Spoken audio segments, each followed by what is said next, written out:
si je vous dis que ce Honor est le meilleur smartphone que j'ai pu essayer? Ouais, difficile à croire, hein.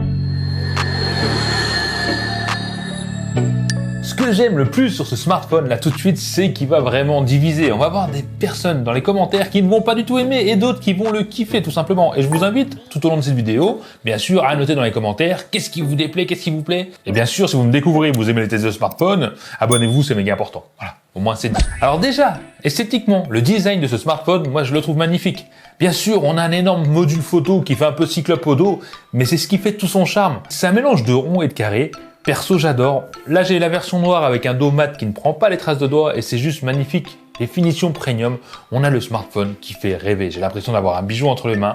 Bon, j'en fais peut-être trop parce que j'ai eu un coup de cœur, certes, mais vraiment, il est très joli, très bien fini. On est sur un smartphone haut de gamme et on le ressent. Après, bon, il fait quand même 229 grammes. Ouais, c'est quand même pas mal, c'est un gros bébé. Et le petit pompon, bien sûr que tout le gamme propose, il est IP68. Donc il peut tomber dans les toilettes sans risque de noyade. Après, il a beau faire plus de 200 grammes, au niveau de la prise en main, il est très bien. Il a des rebords arrondis qui le rendent confortable, agréable à utiliser.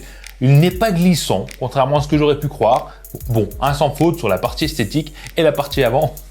On est sur un écran OLED avec une résolution de 2800 par 1280, donc c'est du 1,5K. Il fait 6,8 pouces en 120 Hz. Vous me direz pourquoi pas du 144? Oui. Bon, on est sur du 120 Hz LTPO, ce qui veut dire de 1 à 120 Hz automatique adaptatif qui va se réguler tout seul, ce qui est très bien. Mais c'est pas le plus fou, ça arrive juste après.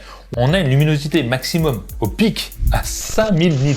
Je sais pas comment ils peuvent arriver à une luminosité si haute. Je sais pas. L'écran sert de lampe de poche, je pense, à ce niveau-là. Bien sûr, on a en Dolby Vision, HDR, plus de 1 billion de couleurs, bon. Avec le filtre anti-lumière bleu de chez Honor. Pour ceux qui connaissent pas, c'est une spécialité Honor qui permet d'avoir l'écran qui s'adapte à votre œil. C'est-à-dire qu'au début de la journée, il y aura peut-être plus de lumière bleue qu'en fin de journée ou dans le début de soirée pour pouvoir vous endormir plus facilement. Bon, c'est tout un système d'études à l'intérieur qui permet d'avoir un écran qui protège vos yeux tout simplement. On va pas rentrer dans les détails, mais c'est très bien fait. Et le pompon, le truc que je voulais vous parler, qui là est vraiment bluffant. Non, je ne vais pas planter un clou avec, mais on peut le faire. Si vous me connaissez pas et vous m'avez pas suivi dans les autres vidéos, j'ai testé son grand frère, le Magic 6 Lite qui coûte bien moins cher, mais qui avait un écran méga dingue, et j'ai planté des clous avec. Sachez que cet écran-là est encore plus résistant. Alors non, je ne planterai pas de clous parce que c'est quand même un gros bijou, et sait-on jamais, mais cet écran est quand même plus résistant que les écrans Victus 2 par exemple. Il peut tomber jusqu'à 1,60 m de hauteur dans l'angle sur l'écran incurvé sans se casser, que ce soit sur du marbre, des pierres, etc. Alors que le Victus, je crois que c'est 60. Bon, et voilà, on est sur un écran ultra résistant, un smartphone étanche. Pour les gens comme moi, qui n'utilisent jamais de coque, bah c'est tout bénef, je dis bravo. Bon, mis à part toutes ces options, la qualité de l'écran est ouf, vous vous en doutez. Bon, ça soit pour les réseaux sociaux, TikTok, etc.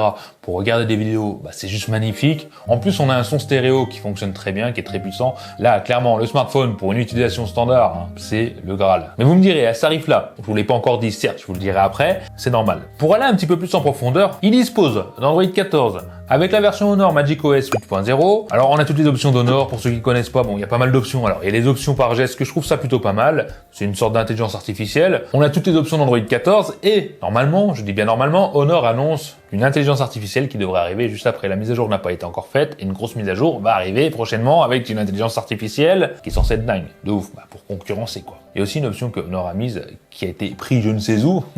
C'est la version au-dessus. Comme vous voyez, on a 2 caméras au-dessus, c'est-à-dire qu'on a une reconnaissance faciale 3D comme chez les concurrents, donc on peut prendre la reconnaissance faciale de nuit, etc. C'est vraiment un truc sécurisé qui fonctionne tout le temps. Et on a aussi cette petite bulle, et qui n'est pas juste là juste pour faire joli, elle est là aussi parce qu'on peut activer des options, comme le minuteur, comme Spotify, bon, quand on écoute de la musique, voilà, c'est un accès rapide, on peut accéder à plusieurs applications rapidement comme ça. Pour l'instant, c'est un peu limité en quantité, avec le temps, ça va sûrement s'améliorer, voilà.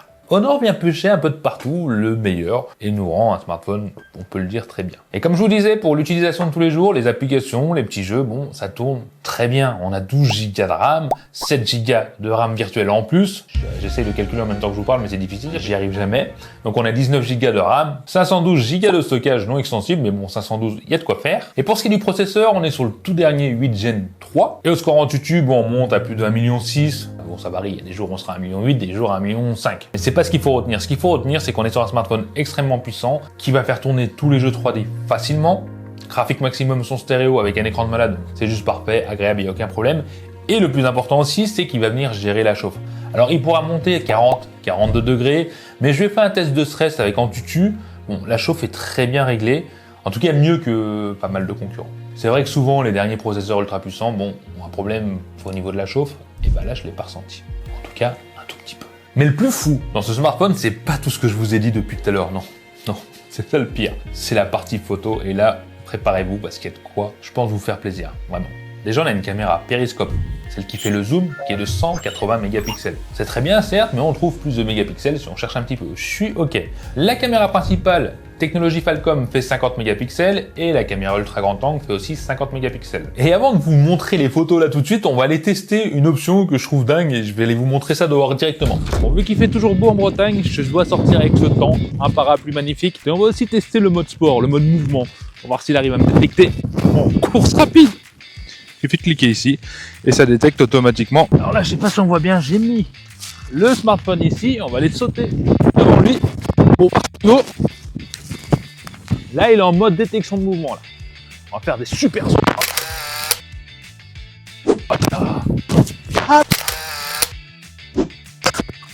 Honnêtement, les conditions sont vraiment pourrables, comme vous le voyez.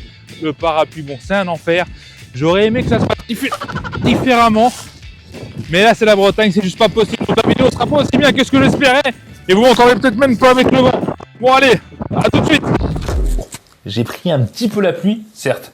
Mais c'est vrai que cette option, je la trouve ouf. Alors ça fonctionne bien pour les personnes qui sautent, qui courent, qui font du sport. C'est vrai que c'est très pratique. J'ai pas réussi à trouver comment le faire fonctionner pour des objets, des balles, je sais pas, imaginons. Mais l'avantage, c'est que quand on prend une photo, l'appareil est tellement rapide que ça peut prendre 30 photos en une seconde. Donc c'est vraiment fait pour les photos de mouvement. C'est une option complètement dingue qui fonctionne vraiment très bien. Surtout la version automatique, je trouve ça vraiment fun. Après, est-ce que c'est utile pour vous? N'hésitez pas à me le dire en commentaire. Moi, je kiffe. Mais n'oublions pas les photos standards. Je dois vous dire que j'ai été bluffé, j'ai été conquis. Alors, mon petit chien, qui est pas forcément très joli, ok, sur les photos, il est embelli. On a un petit Gremlins magnifique avec des détails, des rendus de couleurs. Tout ça est réglable. Il y a un mode vif, un mode naturel dans les options. Bon, il y a pas mal de réglages dans les options. Et même sans chercher à régler quoi que ce soit, on a un rendu magnifique. Les photos en mouvement, il n'y a pas de problème, ça les rend bien aussi. Que ce soit le contre-jour, les couleurs, la chaleur des couleurs, les contrastes, la profondeur des photos. Difficile de lui trouver des défauts. Je pourrais en trouver certains, mais il faudrait vraiment titiller. Sachant qu'il fait aussi le mode macro avec le téléobjectif qui rend très bien. L'ultra grand angle est aussi très joli. Et le zoom x100 qui est censé être extraordinaire. Alors, faut savoir que ça peut aller jusqu'au zoom x10 sans perte de qualité où on aura une très bonne photo et c'est très suffisant. Le zoom x100, bien sûr, on n'aura pas une photo extrêmement nette, mais quand on regarde le rendu, c'est quand même pas mal. Ça permet de voir très loin, d'avoir une photo correcte, et je trouve pas que c'est une option qui sert à rien. Pour ce qui est de la photo de nuit, alors là, quand j'ai pris les photos à Lannion ce soir-là, je me suis dit, mais waouh, quand j'ai vu les photos sur l'écran, j'ai fait waouh. Il n'y a pas d'autre mot, j'étais bluffé par la qualité photo. On a une lentille qui permet d'avoir une ouverture automatique. Alors pour ceux qui connaissent rien, l'ouverture, c'est ce qui permet de faire rentrer la lumière. Là, ça se fait automatiquement. C'est comme un appareil haut de gamme, ce qui est le cas. Et on a des photos qui sont magnifiques, bien éclaircies, des détails. Même de nuit, j'ai réussi à faire un zoom x100. Bon, c'est pas magique, mais le zoom x10, c'était beaucoup mieux. Voilà. On peut vraiment faire des photos de nuit et ça fait du bien, ouais. Mais on n'est pas délaissé par la partie selfie non plus, qui fait 50 mégapixels aussi. De jour, j'ai été moins conquis par la partie couleur. Il prend des belles photos, on a un bon contraste, un bon rendu. En contre-jour, il gère. Peut-être un petit peu moins bien, mais il gère aussi très bien. Pour du 50 mégapixels, je trouvais ça normal. Ça m'a pas bluffé pour autant. De nuit, j'étais un peu plus conquis. Je m'attendais pas à des photos aussi bien, honnêtement. Ça les prend plutôt rapidement, je trouve. Ça prend 1 à 2 secondes pour prendre la photo. Et le résultat est bluffant. Dites-moi en commentaire ce que vous en pensez. Moi, j'ai trouvé les photos de nuit extrêmement bonnes en selfie. Pour la partie vidéo, je vous laisse regarder. Alors là, on est au max, maximum, mode film, 24 images par seconde, éclairage studio, effet bokeh à l'arrière. Donc on a vraiment le rendu cinéma qui est peut-être même mieux que le rendu de ma caméra. Si je secoue le smartphone, mais je le secoue très bien. Bon, on voit la stabilisation optique qui fonctionne du feu de Dieu. Là, j'ai pas de défaut à les trouver. Peut-être que je suis peut-être un peu trop près. Allez, c'est le défaut. Faut vraiment chercher les trucs où il y en a pas. Allez, zou, on filme en 4K en plein milieu de la nuit, comme ça on voit ce que ça vaut. Je vais courir un peu. Sur l'écran, ça a l'air pas mal. Alors, à voir toujours pareil, ce que ça vaut, parce que sur l'écran c'est toujours beau. Mais le peu que je vois sous la pluie, c'est pas mal. Et là, mode selfie, 4K, 30 images par seconde. Bon, l'éclairage est au max, c'est-à-dire qu'on peut pas rendre mieux que l'image que j'ai là. Si je secoue pareil, on dirait que vraiment que j'ai un syndrome bizarre. Je trouve plus le nom. Mais en tout cas, sur l'écran, c'est bien. À voir, toujours pas. Allez, en 4K 30 images par seconde de nuit pour voir ce que ça vaut. Il n'y a vraiment pas beaucoup d'éclairage autour de moi. Et on va courir un petit peu, tiens. Alors sur l'écran, c'est beau, toujours pareil. À voir au montage. Ouais. Alors oui, il va nous manquer le 8K. On a un 4K stabilisé, agréable, même de nuit, ça reste plutôt correct en tout cas. C'est dans le haut du panier pour des vidéos de nuit, c'est très difficile. Il se débrouille très bien, hein. Ici en studio, je trouvais le rendu meilleur que maintenant avec ma caméra.